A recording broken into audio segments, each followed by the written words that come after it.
Right. Oh, yeah. But, sorry. That's okay. Good afternoon.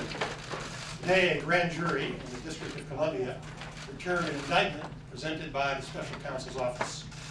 The indictment charges 12 Russian military officers by name for conspiring to interfere with the 2016 presidential election. 11 of the defendants are charged with conspiring to hack into computers, steal documents, and release those documents with the intent to interfere in the election. One of those defendants and a 12th Russian military officer are charged with conspiring to infiltrate computers of organizations involved in administering elections, including state boards of election, secretaries of state, and companies that supply software used to administer elections. According to the allegations in the indictment, the defendants worked for 2 units of the main intelligence directorate of the Russian General Staff, known as the GRU. The units engaged in active cyber operations to interfere in the 2016 presidential election. There was one unit that engaged in active cyber operations by stealing information, and a different unit that was responsible for disseminating the stolen information. The defendants used 2 techniques to steal information.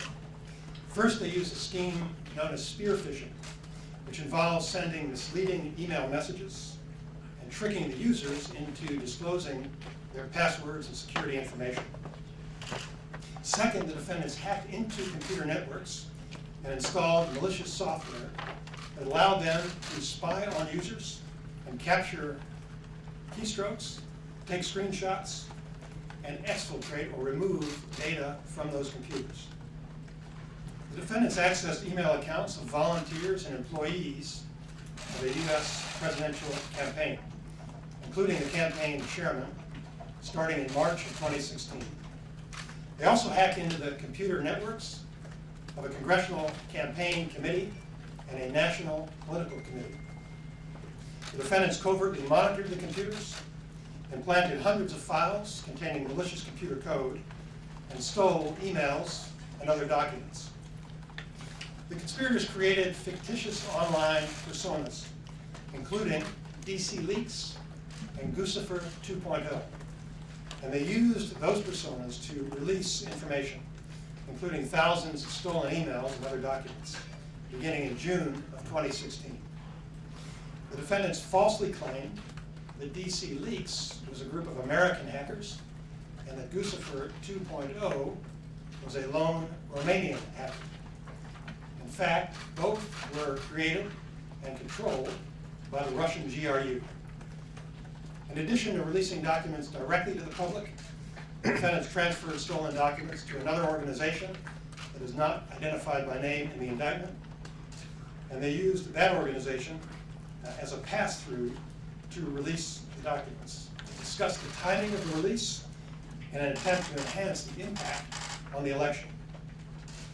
In an effort to conceal their connections to Russia, the defendants used a network of computers around the world, and they paid for it using cryptocurrencies. The conspirators corresponded with several Americans during the course of the conspiracy through the internet. There's no allegation in this indictment that the Americans knew they were corresponding with Russian intelligence officers. In a second related conspiracy, Russian GRU officers hacked the website of a state election board and stole information about 500,000 voters. They also hacked into computers of a company that supplied software used to verify voter registration information. They targeted state and local officials responsible for administering elections, and they sent spear phishing emails to people involved in administering elections, including attaching malicious software. The indictment includes 11 criminal allegations and a forfeiture allegation. Count 1 charges 11 defendants for conspiring to access computers without authorization and to damage those computers in connection with efforts to interfere with the presidential election. Counts 2 through 9 charge those 11 defendants with aggravated identity theft by employing the usernames and passwords of victims in order to commit computer fraud.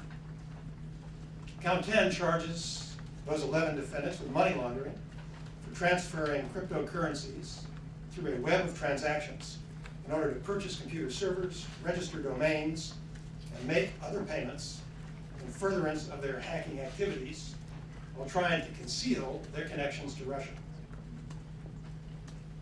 Count 11 charges 2 defendants for a separate conspiracy to access computers without authorization and to damage those computers in connection with efforts to infiltrate computers used to administer elections. Finally, the indictment seeks the forfeiture of property involved in the criminal activity. There is no allegation in this indictment that any American citizen committed a crime. There's no allegation that the conspiracy changed the vote count or affected any election result. The special counsel's investigation is ongoing, and there will be no comments by the special counsel at this time. Assistant Attorney General John Demers is here with me today because we intend to transition responsibility for this indictment to the Justice Department's National Security Division while we await the apprehension of the defendants. Principal Associate Deputy Attorney General Ed O'Callahan is also with me, and he's been assisting in managing the special counsel investigation. I want to caution you that people who speculate about federal investigations usually do not know all of the relevant facts. We do not try cases on television or in congressional hearings. Most anonymous leaks are not from the government officials who are actually conducting these investigations. We follow the rule of law, which means that we follow procedures and we reserve judgment. We complete our investigations and we evaluate all of the relevant evidence before we reach any conclusion. That is how the American people expect their Department of Justice to operate, and that is how our department is going to operate. In our justice system, everyone who's charged with a crime is presumed innocent unless and until proven guilty. It should go without saying, people who are not charged with a crime also are presumed innocent. The indictment was returned today because prosecutors determined that the evidence was sufficient to present these allegations to a federal grand jury. Our analysis is based solely on the facts, the law, and Department of Justice policies. I briefed President Trump about these allegations earlier this week. The President is fully aware of the Department's actions today. In my remarks, I have not identified the victims. When we confront foreign interference in American elections, it's important for us to avoid thinking politically as Republicans or Democrats, and instead to think patriotically as Americans. Our response must not depend on which side was victimized. The internet allows foreign adversaries to attack America in new and unexpected ways. Free and fair elections are always hard fought and contentious. There will always be adversaries who seek to exacerbate our divisions and try to confuse, divide, and conquer us. So long as we are united in our commitment to the values enshrined in the Constitution, they will not succeed. Partisan warfare, fueled by modern technology, does not fairly reflect the grace, dignity, and unity of the American people. The blame for election interference belongs to the criminals who committed election interference. We need to work together to hold the perpetrators accountable. We need to keep moving forward to preserve our values, protect against future interference, and defend America. I have time to take a few questions. General Rosenthal, quick question for you, sir. Number one, the time of the day on the eve of the President's meeting with Putin, can you talk about that? And also, just today, the President described the Mueller investigation as a witch hunt.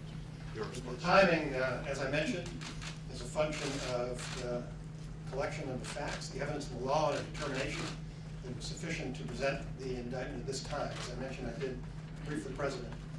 With regard to the nature of the investigation, I only comment on the evidence.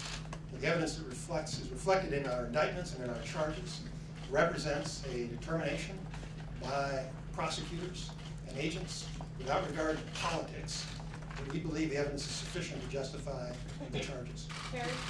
Yes, Deputy Attorney General, I know you've talked about the fact that in your view, the evidence doesn't show any votes were changed as a result of this hacking. But you did say that a company used as a pass-through coordinated with these defendants to enhance the timing of the release and the impact on the election. Can you talk a little bit about what the evidence you have shows in that respect? So what I've talked about today is what is alleged in the indictment. We know that according to the allegations in the indictment, the goal of the conspirators was to have an impact on the elections. What impact they may have had, or what their motivation may have been independently of what's required to prove this offense is a matter of speculation. That's not our responsibility. What I've said is there's no allegation in the indictment about it, and that's not our charge. In terms of the state election information, you said about 500,000 voters information was collected. Is there any evidence that what the Russians did with that information? And is there any evidence of other states being successfully penetrated by the Russians? I think that it's important for you to understand what I've told you are the allegations that are included in the indictment. The FBI and other intelligence community agencies are working constantly to defend against cyber attacks in the United States. This case is just about one particular effort that was made during the 2016 election. The efforts of our department, of the Department of Homeland Security, and other federal agencies, and of all of the state election boards throughout the country are ongoing. And those efforts preceded this indictment, and they're going to post-date this indictment. So we have continued to share any relevant intelligence with all of our partners.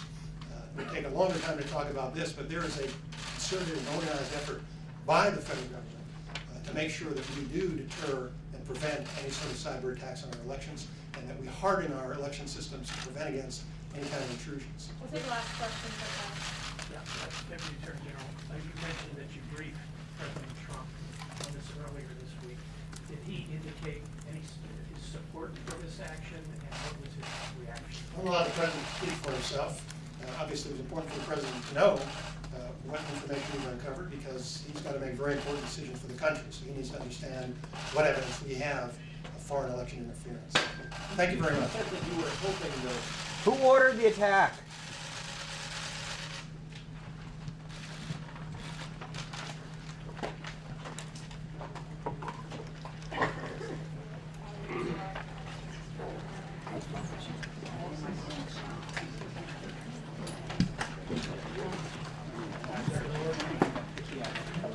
What's the next question? I feel so